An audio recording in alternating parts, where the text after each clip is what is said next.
Panorama group, जो सोचता है वो करता है। नमस्कार, भारत लाइव देख रहे हैं आप। राजद में काफी खलबली मची हुई है। जब से सरकार एनडीए की बनी है बिहार में, राजद खेमे में आप देखिए कि पूरी तरह से बेचैनी जो है वो बढ़ी हुई है। चाहे आप देखिए खेला होने की बात हो या फिर सदस्यता जाने की बात। आज ही आपने देखा कि राजद कोटे के एक एमएलसी हैं रामबली चंद्रवंशी, उनकी सदस्यता जो है वो चली गई। लगातार तेजस्वी प्रसाद यादव खेला होने की बात बिहार में कर रहे हैं और चर्चा का बाजार गर्म है। हमने भी आपको कई विश्लेषण के माध्यम से बताया है कि फ्लोर टेस्ट में कौन कौन से पेंच फंसे हुए हैं, लेकिन एक बड़ी खबर निकलकर सामने आ रही है। राजद के लिए जो है संकट भरा दिन जो है अब उबरने का नाम नहीं ले रहा है। तमाम जो उसके नेता हैं और कार्यकर्ता अब उहापोह की स्थिति में है। सरकार गिरेगी या बचेगी, फ्लोर टेस्ट में कौन फेल होगा या कौन पास होगा ये तो 12 तारीख को चलेगा। लेकिन जो संभावनाएं निकल कर आ रही हैं, और जब से एनडीए की सरकार बनी है तब से जो है केंद्र सरकार और बिहार सरकार की जो रणनीति है, आप देखिए पूरी तरह से राजद को चेकमेट करने की जो है वो तैयारी। अब देखिए एक बड़ी खबर और निकल कर आ रही है। आपको मालूम है कि 1994 में डीएम की हत्या हुई थी।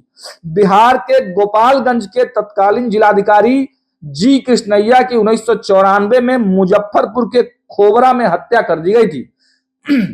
हत्या का आरोप बिहार के बाहुबली नेता आनंद मोहन पर लगाया गया था। मामला कोर्ट पहुंचा, जहां अदालत ने आनंद मोहन को दोषी करार देते हुए फांसी की सजा सुनाई। हालांकि बाद में उनकी सजा को आजीवन कारावास में बदल दिया गया। 14 वर्ष की सजा पूरी होने के बाद आनंद मोहन को कानून में हुए बदलाव के बाद अप्रैल 2023 में जेल से रिहा कर दिया गया। हालांकि उसके पहले कई बार वो पेरोल पर बाहर निकले, अपनी बेटी की शादी हो या फिर और अन्य जो कार्यक्रम उनके घर में हुए, उन तमाम मौकों पर वो पेरोल पर बाहर निकले। और तब आपने देखा कि बड़े बड़े दिग्गज नेता और नीतीश कुमार तक उनके कार्यक्रमों में उनके घर पहुंचते हैं। तो ये पूरे चर्चा का विषय बना रहा। अब आपको बताते चले कि पिछले वर्ष अप्रैल 2023 में नीतीश सरकार ने एक कानून में संशोधन किया। इसके बाद ही पूर्व सांसद बाहुबली आनंद मोहन की रिहाई हुई थी। हालांकि एक लोक सेवक की हत्या के दोषी करार दिए गए आनंद मोहन की रिहाई को डीएम जी कृष्णैया के परिजनों ने सुप्रीम कोर्ट में चुनौती दी। नीतीश सरकार के निर्णय का विरोध हुआ। उमा कृष्णैया ने, जो उनकी पत्नी है, अपनी अर्जी में आरोप लगाया कि बिहार सरकार ने 10 अप्रैल 2023 के संशोधन के जरिए पूर्वव्यापी प्रभाव से बिहार जेल नियमावली 2012 में संशोधन किया है। ये पूर्वव्यापी, उचित और विधि सम्मत नहीं है। आनंद मोहन की रिहाई के बाद आईएएस अधिकारी जी कृष्णैया का परिवार लगातार नीतीश सरकार के फैसले का विरोध करता रहा। देखिए आईएएस एसोसिएशन भी उनके समर्थन में उतर गया। तमाम जो सियासी गलियारे में चर्चाएं होने लगी, बिहार के लोग बातचीत करने लगे कि आखिर आनंद मोहन को बाहर निकालने की, वो भी कानून में संशोधन करके, आवश्यकता क्या थी।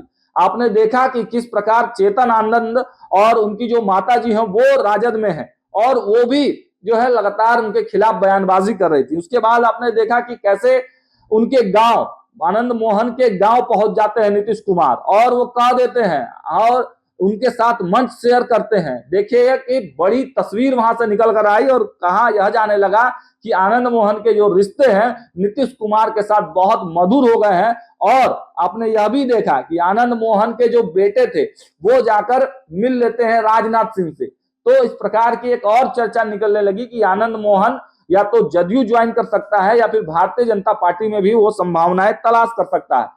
उसके बाद एक और चर्चा चली कि आनंद मोहन एक नई पार्टी भी बना सकते हैं। तमाम अटकलों के बावजूद देखिए एक बड़ी ब्रेकिंग जो है वो हम आपको देने जा रहे हैं। आज खबर निकलकर सामने आ रही है कि बाहुबली आनंद मोहन को मंगलवार को सुप्रीम कोर्ट से बड़ा झटका लग गया है। डीएम जी कृष्णैया हत्याकांड मामले में आजीवन कारावास की सजा के बाद बिहार की नीतीश सरकार के कानून में एक संशोधन से आनंद मोहन पिछले वर्ष जेल से बाहर आ गए। उनकी रिहाई को सुप्रीम कोर्ट में चुनौती दी गई। इसी मामले में अब शीर्ष अदालत ने आनंद मोहन को तुरंत अपना पासपोर्ट सरेंडर करने को कहा है। साथ ही रिहाई के खिलाफ लगाई गई याचिका पर सुनवाई करते हुए सुप्रीम कोर्ट ने केंद्र सरकार से जवाब भी मांग लिया है। कोर्ट ने जवाब देने के लिए केंद्र को 7 दिन का समय दिया है। आजीवन कारावास की सजा काट रहे आनंद मोहन को पिछले साल अप्रैल महीने में जेल से रिहा किया गया था। आपको बताते चले कि आनंद मोहन को निर्देश दिया गया है कि वो हर 15 दिन में स्थानीय थाना को रिपोर्ट करें। आनंद मोहन की मौजूदा स्थिति पूछे जाने पर याचिकाकर्ता के वकील सिद्धार्थ लूथरा ने कोर्ट को बताया कि फिलहाल वो जेल से बाहर हैं। इस मामले में आनंद मोहन ने जवाबी हलफनामा दायर किया है। हलफनामा के मुताबिक जेल से आनंद मोहन की रिहाई का फैसला पूरी वैधानिक प्रक्रिया का पालन करते हुए लिया गया है। आनंद मोहन ने कहा है कि जेल से रिहाई की छूट का हकदार होने के लिए वो न्यूनतम सजा जेल में गुजार चुके हैं। सरकार ने उसे फायदा पहुंचाया, ये कहना गलत है। सुप्रीम कोर्ट की बेंच में कहा है कि वह इस मामले में आखिरी फैसला सुनाएगी। इसके लिए 27 फरवरी को सुनवाई की अगली तारीख रखी गई है। कोर्ट ने कहा है कि इतने महत्वपूर्ण मामले को और आगे टाला नहीं जा सकता है, लिहाजा अगली तारीख पर फैसला सुना दिया जाएगा। अब ये खबर जब से आई है बिहार के राजनीतिक घराने में और जो है बिहार के आम जनमानस में खलबली मच गई है। आखिर बाहुबली आनंद मोहन के साथ क्या होगा? क्या वो फिर से जेल जाएंगे? आखिर नीतीश कुमार के साथ उनकी इतनी ज्यादा अच्छी गहरी दोस्ती हो गई थी। राजद खेमे में उनके बेटे हैं, उनकी पत्नी है, लेकिन इन सब के बावजूद भी तमाम रसूख और जो लगातार वो दावे करते हैं कि वो जहां पर खड़े हो जाते हैं वहां पर पूरा समाज उनका हो जाता है, पूरा जो लोग हैं उनके समर्थन में उतर जाते हैं। तो देखिए आने वाले समय में अब आनंद मोहन पर संकट जो है गहराता जा रहा है। एनडीए की सरकार बिहार में बन गई है और ऐसे में देखा जाए तो राजद के तमाम जो लोग हैं वो एक तरह से परेशान है कि आखिर फ्लोर टेस्ट में क्या होगा। इस बीच यह आनंद मोहन पर इस प्रकार की जो खबर निकल कर आ रही है यह काफी चौंकाने वाला है। फिलहाल इस खबर में इतना ही। देखते रहिए भारत लाइव। बहुत बहुत धन्यवाद। पनोरमा ग्रुप, जो सोचता है वो करता है।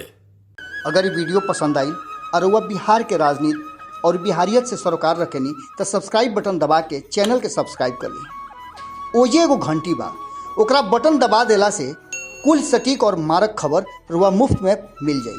अगर रुआ पत्रकारिता के हमनी के नया प्रयोग में सहयोग कर चाहतानी तो ज्वाइन बटन दबा दी। पेटीएम नंबर नोट कर ली 9386816700। धन्यवाद।